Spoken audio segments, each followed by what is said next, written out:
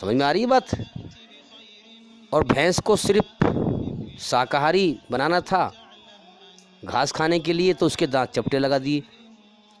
اور جو سسٹم ہے بھینس کا پیٹ کا، وہ صرف گھاس کو ہضم کرنے کے لیے بنا دیا۔ اسی حساب سے انسان کو سبزی بھی اور